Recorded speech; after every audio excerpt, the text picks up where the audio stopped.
जय हिंद दोस्तों। हम लोग विज्ञान की सीरीज स्टार्ट किए थे और विज्ञान की सीरीज में हम लोग भौतिक विज्ञान पढ़ना शुरू किए थे, जिनमें से हम लोगों ने मूल राशियां कायदे से पढ़ा था। एक बार फिर से मैं मूल राशियों की परिभाषा बता दे रहा हूं। ऐसी राशियां जिन्हें व्यक्त करने के लिए अन्य राशियों की आवश्यकता नहीं पड़ती है, उन्हें मूल राशियां कहा जाता है। और मूल राशियां 7 थे, जिसकी मैं चर्चा फिर से कर दे रहा हूं। लंबाई, द्रव्यमान, समय, ताप, विद्युत धारा, ज्योत तीव्रता, पदार्थ की आणविक मात्रा। फिर से गिन लीजिए कौन कौन से हो गए। लंबाई, द्रव्यमान, समय, ताप, विद्युत धारा, ज्योत तीव्रता, पदार्थ की आणविक मात्रा, कुल 7 हो गए। और इन्हीं मूल राशियों के मात्रक को ही मूल मात्रक कहा जाता है। इन्हीं मूल राशियों के मात्रक को क्या कहा जाता है? मूल मात्रक कहा जाता है। और इन मूल मात्रकों को मैंने मूल राशियों में लिखकर और मूल मात्रकों को लिखकर हमने आपको समझाया था। आज हम लोग पढ़ने वाले हैं व्युत्पन्न राशियां। क्या पढ़ने वाले हैं? व्युत्पन्न राशियां। पहले परिभाषा सुन लीजिए व्युत्पन्न राशियों की। ऐसी राशियां जिन्हें व्यक्त करने के लिए अन्य राशियों की आवश्यकता नहीं पड़ती है। ऐसी राशियां जिन्हें व्यक्त करने के लिए मूल राशियों की आवश्यकता पड़ती है। ऐसी राशियां जिन्हें व्यक्त करने के लिए मूल राशियों की आवश्यकता पड़ती है, ऐसी राशियों को व्युत्पन्न राशियां कहा जाता है। ऐसी राशियों क्या कहा जाएगा? व्युत्पन्न राशि कहा जाएगा। तो लिखिएगा, जिन्हें व्यक्त करने के लिए, जिन्हें व्यक्त करने के लिए, मैं शार्ट में लिख रहा हूं, जिन्हें व्यक्त करने के लिए मूल राशियों की आवश्यकता पड़ती है।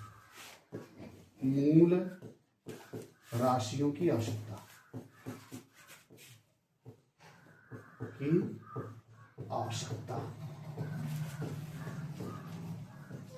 जिन्हें व्यक्त करने के लिए मूल राशियों की आवश्यकता पड़ती है। अब बात होती है उदाहरण। उदाहरण में आपका क्या क्या हो गया? चाल हो गया, वेग हो गया,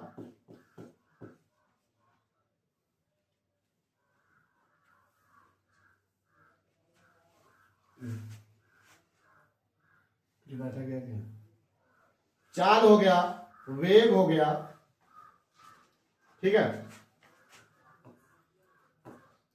बल हो गया, कार्य हो गया, संवेग हो गया, आवेग हो गया, संवेग, आवेग, ठीक है, आवेश, विद्युत धारा इत्यादि आदि कर दे रहे हैं, ठीक है। बात समझ में आ गई? उदाहरण में कौन कौन से हैं? जैसे चाल, वेग, बल, कार्य, संवेग, आवेग आदि। अब कहोगे गुरुदेव कैसे हम जानेंगे कि ये मूल राशियों किसमें आवश्यकता पड़ रही है? अगर हम देखें, एक सूत्र देख लेते हैं। अगर हम चाल का सूत्र देखें तो चाल बराबर होता है दूरी बटे समय। चाल बराबर क्या होता है? दूरी बटे समय। तो दूरी लंबाई में व्यक्त की जाती है। लंबाई भी क्या है? मूल मात्रक है। और समय भी क्या है? लंबाई भी मूल राशि है और समय भी क्या है? मूल राशि है। तो यानी व्युत्पन्न को व्यक्त करने के मूल राशियों की आवश्यकता पड़ी, तो ये कौन सी राशि कहलाएंगे? व्युत्पन्न राशि कहलाएंगे। क्या कहलाएंगे? व्युत्पन्न राशि। ऐसी राशियां जिन्हें व्यक्त करने के लिए मूल राशियों की आवश्यकता पड़े, उन्हें हम बोलेंगे व्युत्पन्न राशि। बात समझ गए? जैसे अगर हम संवेग का देख लेते हैं, क्या देख लेते हैं? संवेग का। अगर हम संवेग का देखें तो संवेग का होता है संहति गुणे वेग। क्या होता है? संहति गुणे वेग। अब संगति क्या है? संगत मतलब द्रव्यमान होता है। क्या होता है? द्रव्यमान होता है। द्रव्यमान गुणे वेग। अब बताओ, संवेग को व्यक्त करने के लिए मूल राशि की आवश्यकता पड़ी ना? द्रव्यमान मूल राशि है। द्रव्यमान मूल राशि है ना? तो संवेग को व्यक्त करने के मूल राशि की आवश्यकता पड़ी, मतलब संवेग क्या है? व्युत्पन्न राशि है। संवेग क्या है? व्युत्पन्न राशि है। अगर हम कार्य भी देखते हैं, कोई बल देखिए या कार्य देखिए, कुछ भी देखते हैं, मान लो कार्य की भी देखते हैं, तो कार्य बराबर क्या होता है? बल गुणे विस्थापन। कार्य की परिभाषा भी होती है, बल लगाकर बल की दिशा में विस्थापन करना ही कार्य कहलाता है। बल लगाकर बल की दिशा में विस्थापन करना ही कार्य कहलाता है। अब बताओ, विस्थापन तो लंबाई में, दूरी में ही नापी जाएगी, यानी विस्थापन लंबाई में ही मापी जाएगी। अब विस्थापन की कल पिछले वीडियो में परिभाषा भी बताया है। क्या? किसी गतिमान वस्तु के द्वारा तय की गई न्यूनतम दूरी, किसी गतिमान वस्तु के द्वारा तय की गई न्यूनतम दूरी को ही विस्थापन कहा जाता है। या अंतिम स्थिति और प्रारंभिक स्थिति के अंतर को विस्थापन कहते हैं। तो यहां पर भी आवश्यकता पड़ेगी ना मूल राशि की।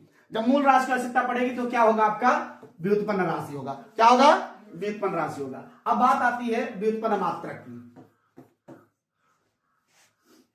व्युत्पन्न राशियों के ही मात्रक को, व्युत्पन्न राशियों के ही मात्रक को व्युत्पन्न मात्रक कहा जाता है। जो ये व्युत्पन्न राशियां हैं इन्हीं के मात्रक को क्या कहेंगे, व्युत्पन्न मात्रक कहेंगे। आप कहोगे गुरुदेव निकालेंगे कैसे, आओ देखते हैं। जैसे मैंने यहां पर चाल ले लिया, चाल की जो परिभाषा होती है, चाल बराबर होता है दूरी बटे समय।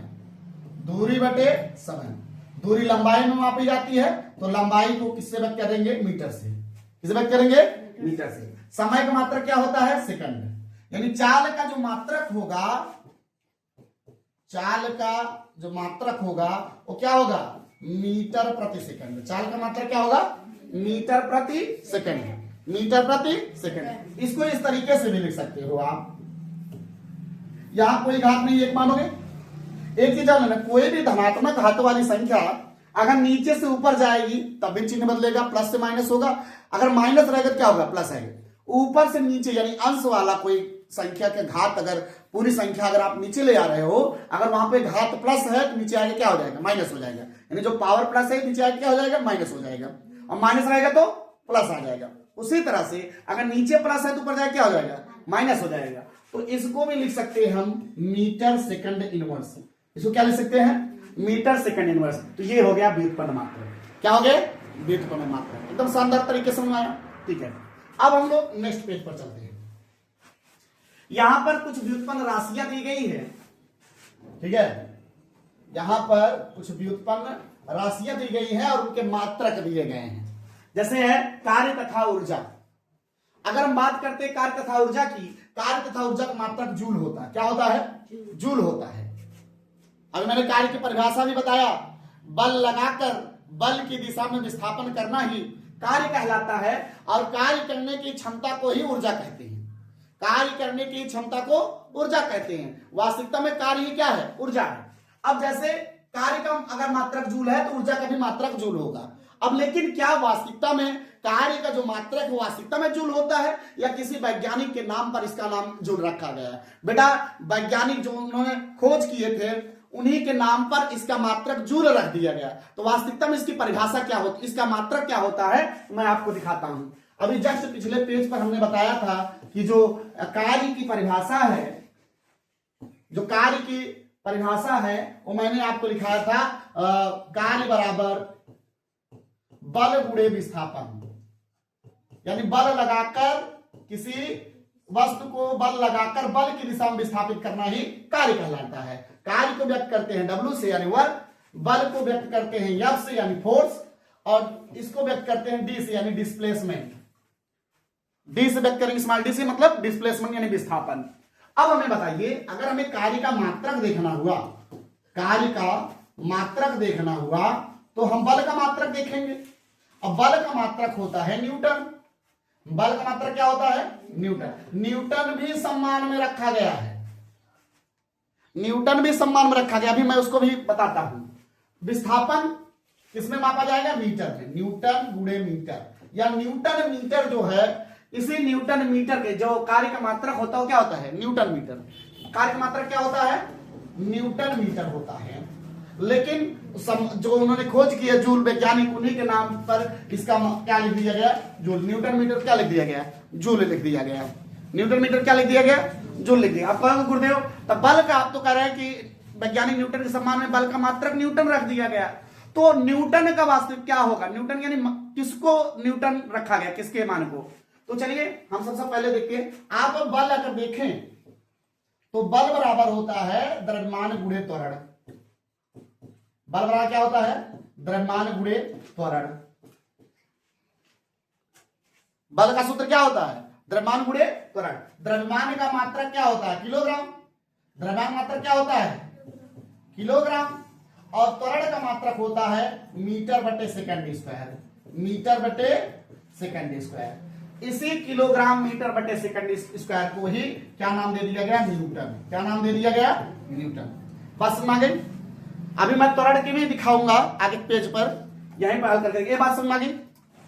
यानी बल का जो वास्तविक में एमकेएस प्रणाली में मीटर किलोग्राम सेकंड प्रणाली एक अंतरराष्ट्रीय पद्धति है, मीटर किलोग्राम सेकंड एसआई पद्धति, यानी अंतरराष्ट्रीय पद्धति को एसआई पद्धति स्टैंडर्ड, ठीक है, स्टैंडर्ड इंटर जो एसआई पद्धति है उसको स्टैंडर्ड हम बोलते हैं, यानी मानक, ठीक है, जो मानक पद्धति है उसको हम लोग एमकेएस प्रणाली बोलते हैं, मीटर किलोग्राम सेकंड प्रणाली। तो उसमें जो बल का मात्रक होता है वो होता है किलोग्राम मीटर बटे सेकंड स्क्वायर। क्या होता है? किलोग्राम मीटर बटे सेकंड स्क्वायर, जिसको हम लोग क्या नाम दे दिए हैं? न्यूटन, जिसे वैज्ञानिक न्यूटन के सम्मान में इसे क्या रख दिया गया? न्यूटन रख दिया गया। उसी तरह से कार्य का मात्रक होता है न्यूटन मीटर, लेकिन जूल के सम्मान में उसे क्या कह दिया गया? जूल कह दिया गया। बातें पूरी तरह समझ में आई। अब जैसे देखेंगे यहां पर, अब त्वरण यहां पर देखो मीटर प्रति सेकंड स्क्वायर है, ठीक है। अभी जब हम नेक्स्ट क्लास चलेंगे परिभाषा वाला, डिफिनीशन वाला, तो वहां पर हम डिटेल्स बता देंगे। यहां पर सिर्फ जानते रहिए। जैसे त्वरण का मात्रक क्या हो गया? मीटर प्रति सेकंड स्क्वायर। दाब का मात्रक क्या होगा? पास्कल। दाब का मात्रक क्या होगा? पास्कल, जिसे व्यक्त किसे करोगे? प्रतीक से पीए से। किससे? पीए से। बल का मात्रक क्या होगा? न्यूटन। इसे याद रखे रहिएगा, हम कल सुनेंगे भी, समझिए ना बेटा। और जाकर एक बार इसे रिवीजन कर लीजिएगा और कमेंट में कीजिएगा कि आपको समझ में आया कि नहीं समझ में आया। जो भी बच्चे ऑनलाइन देख रहे हैं सब कमेंट कीजिएगा। तो बल का मात्रक क्या हो गया? न्यूटन। और शक्ति का जो मात्रक है वो क्या होता है? वाट। शक्ति का मात्रक क्या होता है? वाट होता है। शक्ति का मात्रक क्या होगा? वाट। पावर, शक्ति का मात्रक क्या होता है? वाट। आप लोग देखते हैं ना कि बल्ब पर लिखा रहता है 5 वाट 6 वाट, वही है शक्ति, ठीक है। आप क्षेत्रफल का जानते हो, लंबाई गुणे चौड़ाई को क्षेत्रफल बोला जाता है। लंबाई गुणे चौड़ाई क्या बोला जाता है? क्षेत्रफल। अगर हम क्षेत्रफल का देखें, मैं जनरली आपको बता दे रहा हूं, अगर हम क्षेत्रफल का देखें, क्षेत्रफल क्या सूत्र होता है? लंबाई गुणे चौड़ाई। लंबाई गुणे चौड़ाई। लंबाई को भी मीटर में और चौड़ाई को भी किसमें लिखा जाता है? Metre. Metre metre metre square. इसलिए क्षेत्रफल का मात्रक क्या होता है? वर्ग मीटर या मीटर स्क्वायर। क्षेत्रफल क्या लिखा जाता है? वर्ग मीटर या मीटर। आदेश बेटा, सही बैठो बेटा, सब दिखला दिए हो। अब यहां पर अगला देखेंगे आयतन। आयतन जो होता है वो आयतन सूत्र होता है लंबाई गुणे चौड़ाई गुणे ऊंचाई, यानी मीटर गुणे मीटर गुणे मीटर। मीटर गुणे मीटर गुणे मीटर। मीटर क्यूब बोलिए चाहे घन मीटर बोलिए, मीटर क्यूब बोलिए या घन मीटर बोलिए। अब चाल का भी मैंने बताया ही, चाल का जो मात्रक होता है क्या होता है? मीटर प्रति सेकंड। चाल का मात्रक क्या होता है? मीटर प्रति सेकंड होता है। अगर हम कोणीय वेग की बात करें, किसकी बात करें? कोणीय वेग का, तो कोणीय वेग का जो मात्रक होता है वो रेडियन पर सेकंड होता है और आवृत्ति का हर्ट्ज होता है। आवृत्ति क्या होता है? हर्ट्ज। समझ में? आवृत्ति क्या होता है? ये सब परिभाषा हम डिटेल्स बताएंगे आगे चल के। अभी यहाँ पर हम लोग राशियों जान रहे हैं, उनके मात्रक जान रहे हैं, तो आज इसी इतना ही जानते हैं, ठीक है। आवृत्ति का मात्रक क्या होगा? हर्ट्ज। और संवेग का भी मैंने शुरू में ही बता दिया, संवेग का मात्रक होता है किलोग्राम मीटर प्रति सेकंड। किलोग्राम मीटर प्रति सेकंड। बात समझ आ गई? सबको समझ में आ गई? ठीक है। इसे एकदम याद करना है, एकदम फुल याद करना है, कल ही सुनेंगे, ठीक है। चलिए अगला पेज पे चलते हैं। अब यहां पर आवेग है, तो आवेग का जो मात्रक होता है तो व्युत्पन्न राशि। आवेग का जो मात्रक होता है वो क्या होता है? न्यूटन प्रति सेकंड। क्या होगा? न्यूटन प्रति सेकंड। प्रतीक देखते जाइएगा। पृष्ठ तनाव का जो मात्रक होता है वो होता है न्यूटन बटे मीटर। क्या होता है?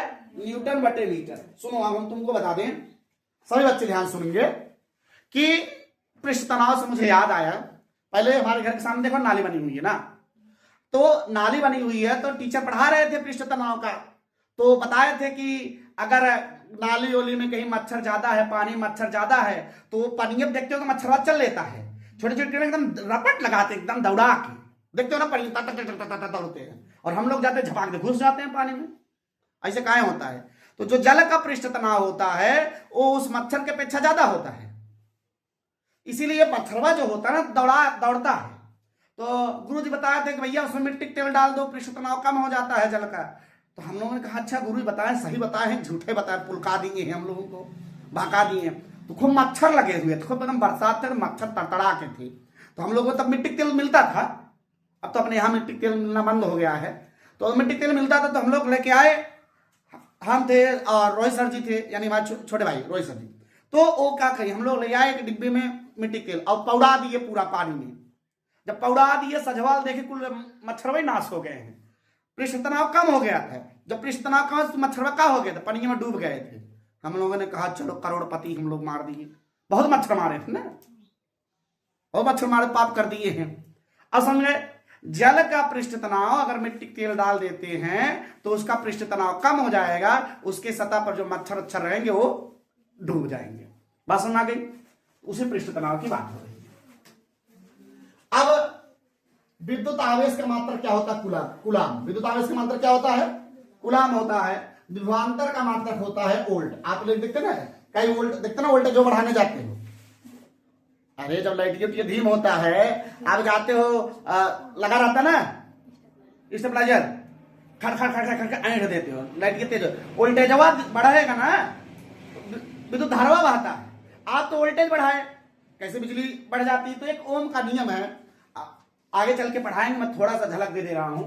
जो ओम का नियम क्या है जानते हो? ओम का नियम, ओम का नियम जो है वो है V प्रोपोर्शनल I। V मतलब विभवांतर, I मतलब धारा, विद्युत धारा की बात हो रही है। किसकी बात हो रही है? विद्युत धारा की। कहीं कहीं कैपिटल I लिखते हैं, कहीं कहीं स्मॉल I से दर्ज करते हैं, उससे कोई दिक्कत नहीं है। तो ये ओम का नियम क्या कहता है जानते हैं? यदि किसी चालक तार विशेषता उसके ताप में कोई परिवर्तन ना हो तो चालक में बहने वाली धारा उस चालक के सिरों पर लगाए गए विभवांतर के अनुपाती होता है। विभवांतर मतलब वही वोल्टेज, ठीक है? तो वही लिखा गया V प्रोपोर्शनल I, इसको प्रोपोर्शनल बोलते हैं, अनुक्रमानुपाती। यानी जो विभवांतर होगा वो विद्युत धारा के अनुक्रम। क्लास 10th में तो सुपर मोस्ट इंपॉर्टेंट है ओम का नियम। हो सकता है इस बार बोर्ड एग्जाम में भी टपक जाएगी ओम का नियम। बात समझ गए ना? हालांकि बाद में डिटेल से पढ़ाना है तो थोड़ा बहुत जानते रहना, तभी आप वोल्टेज बढ़ाते हो धड़धड़ा के तो विद्युत धारा भी फड़फड़ा के बढ़ता है, समझना? लाइट वाइट एकदम तेज जलने लगता है। अब आगे चलते हैं विद्युत प्रतिरोध। अब कहो गुरुदेव क्या है?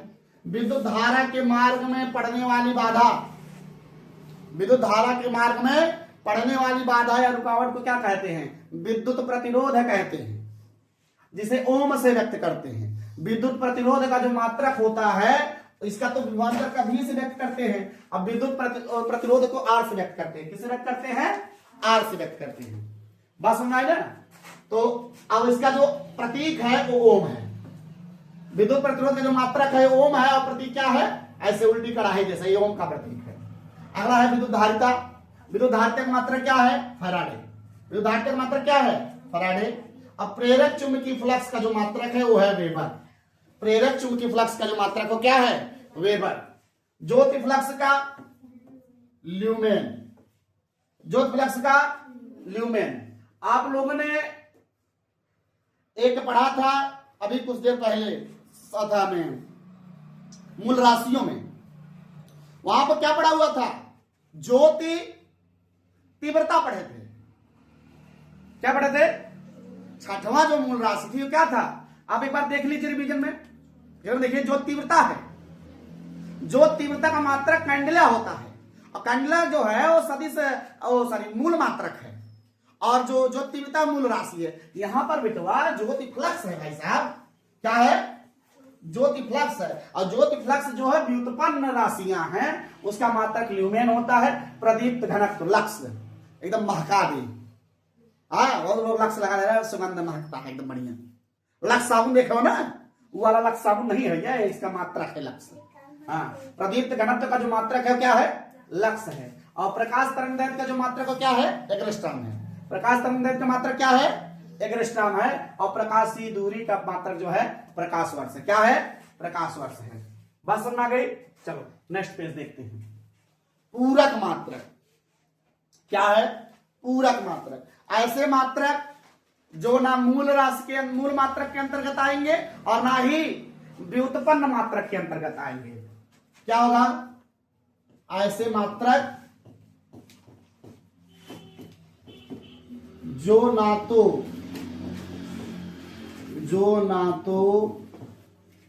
मूल मात्रक है, जो ना तो मूल मात्रक है और ना ही व्युत्पन्न मात्रक, और ना ही व्युत्पन्न मात्रक। समझे ना? या ऐसे मात्रक जो नाम तो मूल मात्रक और ना ही व्युत्पन्न मात्रक, उन्हें क्या कहा जाता है? पूरक मात्रक। उन्हें क्या कहा जाता है बेटा? पूरक मात्रक कहा जाता है। याद हो गया भैया सबको? मैंने क्या कहा? ऐसे मात्रक जो ना तो मूल मात्रक हैं और ना ही समतल मात्रक हैं। जैसे आपके दो ही हैं पूरक मात्रक में, एक आपका है समतल कोण,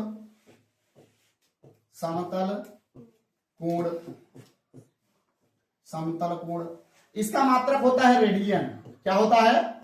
रेडियन। अगर प्रतीक बोले तो RAD। पहला क्या है पूरक मात्रक? बोलो। पहला पूरक मात्रक है समतल कोण, जिसका मात्रक क्या होता है? रेडियन, प्रतीक RAD। दूसरा है घन कोण। दूसरा क्या है? घन कोण, जिसका मात्रक होता है स्टेरेडियन। जिसका मात्रक होता है स्टेरेडियन। ठीक है? आज माइक लगाना भूल गए थे, लेकिन कोई बात नहीं। ठीक है, आवाज थोड़ा बुलंद है, कैच कर लिया होगा। घन कोण का मात्रक क्या होता है? स्टेरेडियन। बात समझा ना? अच्छा, स्टेरेडियन का प्रतीक क्या होता है? कोई बच्चा जानता है? SR। स्टेरेडियन का प्रतीक क्या होता है? SR। बस समझ गई? ठीक है, आज मैं इसी पर ये वीडियो समाप्त करता हूं। फिर कल के जो वीडियो हैं उस पर हम लोग चलेंगे सदिश राशि और अदिश राशि। एक बार मैं झलक दे देता हूं। ऐसी राशियां जिन्हें व्यक्त करने के लिए परिमाण के साथ साथ दिशा की भी आवश्यकता हो, ऐसी राशियों को सदिश राशियां कहा जाता है। ऐसी राशियां जिन्हें व्यक्त करने के लिए परिमाण के साथ साथ दिशा की भी आवश्यकता हो, उन्हें हम सदिश राशियां कहते हैं। और ऐसी राशियां जिन्हें व्यक्त करने के लिए केवल परिमाण की आवश्यकता होती है, उन्हें हम अदिश राशियां कहते हैं। बात समझ में आ गई एकदम? इसी पर हम वीडियो समाप्त करते हैं। फिर मिलेंगे नेक्स्ट वीडियो में सदिश और अदिश राशियों के साथ। जय हिंद।